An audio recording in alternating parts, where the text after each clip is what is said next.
Good afternoon. This is the news update on Dominion Television, Ibadan. I am Anuluakpo Ido. President Bola Tinubu has initiated efforts to restart oil production in Ogoniland, Rivers State. The president directed the National Security Advisor, NSA Malam Nuhu Ribadu, to begin engagement between Ogoni communities, NNPCL, and other stakeholders to finalize modalities for restarting operations. Earlier in his report, the NSA stated that the consultations engaged all 4 Ogoni zones and the diaspora, capturing demands for structured participation in oil production, accelerated cleanup, and sustainable development. The federal government has announced a nationwide enforcement of the National Policy for the Nigerian Education Repository and Data Bank (NERD) concerning academic credential verification. This enforcement is scheduled to commence on October 6, 2025, according to a circular issued by the Secretary to the Government of the Federation, Senator George Akume, in Abuja. All ministries, departments, and agencies and higher institutions in Nigeria must implement a structured verification process for the academic credentials of all current and prospective staff. This process is to be conducted through the National Credential Verification Service, NCVS, under the NERD program.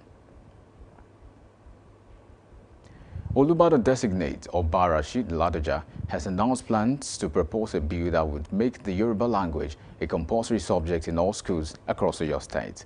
Oba Rashid Ladoja made the statement while receiving a delegation from the Center for Yoruba Language at the University of Ibadan. During the meeting with the team from the Center for Yoruba Language, Oba Rashid Ladoja expressed concern about the increasing number of Yoruba parents raising their children primarily using the English language instead of their native tongue. Ignorance, because they see the speaking of English as a mark of civilization, whereas it's a mark of ignorance. It's a mark of, it's a new colonialist agenda. You know, it's not that parents don't have the culture, they have the culture, but they feel it is barbaric for them to speak their language. I've said it before. I say, as a white, as a black man, as a Yoruba man, you are not identified by your color of your skin. It's only your language that identifies you. We have very low language loyalty. You should be loyal to your language. Yoruba people are not loyal to their language. They are not loyal to their culture. They use their culture only for entertainment, for dancing. It is not so. Culture is more than dance and entertainment. It's to be imbibed. It's to mark you as a race. It identifies you. It signifies you. All your life is about it. And I think this is the time to return to it. What is happening about this Yoruba language? Because many of us, you know, we don't know the importance of language. I'm not talking of Yoruba language. Every human being with us in Yoruba land, we don't know the meaning of language. Language starts from when a boy or a girl is in the mother's womb and he picks it.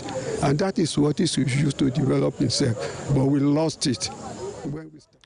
Earlier, Professor Kola Ulabi, the chairman of the Center for Yoruba Language, urged Yoruba parents not to deprive their children of the beauty of the Yoruba language and culture by favoring English.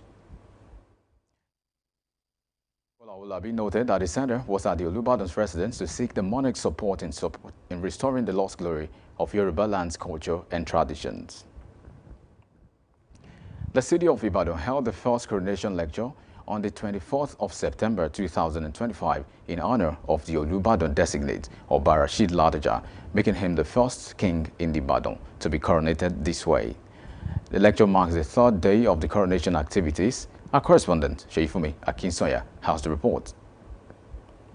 Coronation processes in honor of the 44th Olubadan, Oba Rashidi Ladoja. The first coronation lecture of its kind was held at the International Conference Center, Ibadan, Oyo State. The coronation lecturer, Professor Toyin Falola, in his speech stated that the cultural, economic, and religious achievements of Ibadan need to be celebrated as done to the political achievements, stressing that Ibadan has the capacity to create political integration.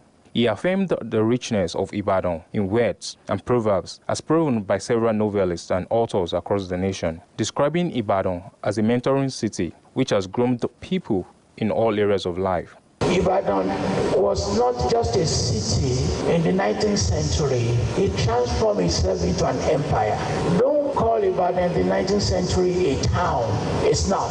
It was an empire. We celebrate the political achievements, which is good, but we have to celebrate the cultural, the economic, and the religious. Also speaking at the event, the former President General of the Central Council of Ibadan Indigenes, Honorable Mustapha Oyero, stated the importance of the coronation lecture to be changed in the coronation mode, stressing the expectation of Ibadan Indigenes during the reign of the Olubadan designates. In his address, the chairman of the coronation committee, Aminu Sani, said the occasion emanated as a way to showcase the intellectual profile of Ibadan, adding that it is the first step towards correcting the wrong image portrayed of Ibadan. An international coronation lecture, the first of its kind in the history of this city, came to showcase the intellectual profile of Ibadan land.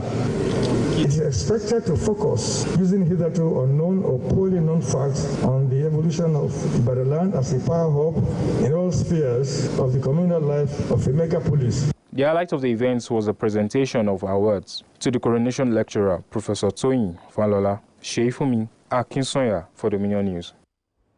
Meanwhile, the Nigerian Medical Association, NMA Oyo State Branch, has issued a 15-day ultimatum to the state government demanding urgent resolution of long-standing welfare and administrative challenges affecting doctors at the Ladoke Akintola University of Technology Lautech Teaching Hospital in Ogbomoso.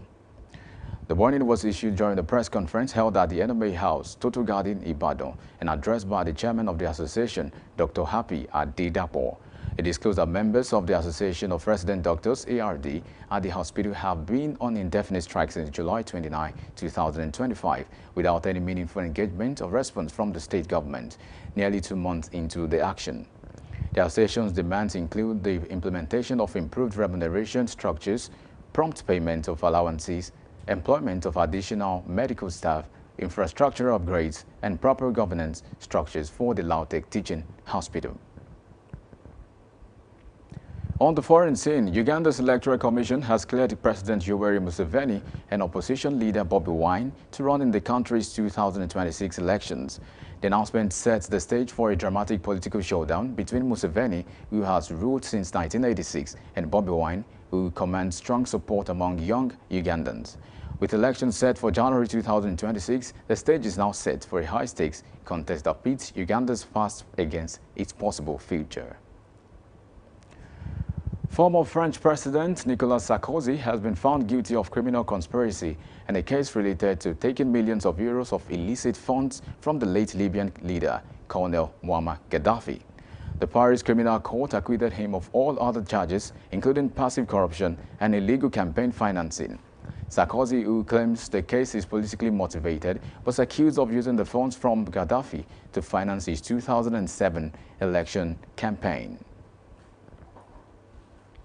Indian security forces have imposed a curfew in Leh, the capital of the Himalayan region of Ladakh, after at least 4 people were killed in a violent clash between police and protesters demanding statehood for the federal territory. Dozens were also injured, and an office of India's ruling Bharatiya Janata Party, BJP, was set on fire in the unrest. The government blamed activist Sonam Wangchuk, who has been leading protests, for stirring up violence. And talking sports, South Africa will now play 7 out of their 10 World Cup qualifying matches at home after the Zimbabwe Football Association confirmed that their penultimate match against Bafana Bafana will be played at the Moses Mabhida Stadium in Durban, South Africa. The Warriors had used the Orlando Stadium and the Moses Mabhida Stadium for some of their Group C games, also suggesting the idea of facing South Africa in Botswana to create a more logistical and fan-friendly environment for their supporters. The Botswana Football Association, however, confirmed that the Francistown Sports Complex was unavailable. You can visit our website on www.dominion.org.ng to watch us live and interact with us. You can also follow us across our social media platforms, Facebook, Instagram, TikTok, YouTube, and LinkedIn at Dominion Broadcast, and next, Dominion Cast. And that ends the news update on Dominion Television. I am Anuluakpo Ido.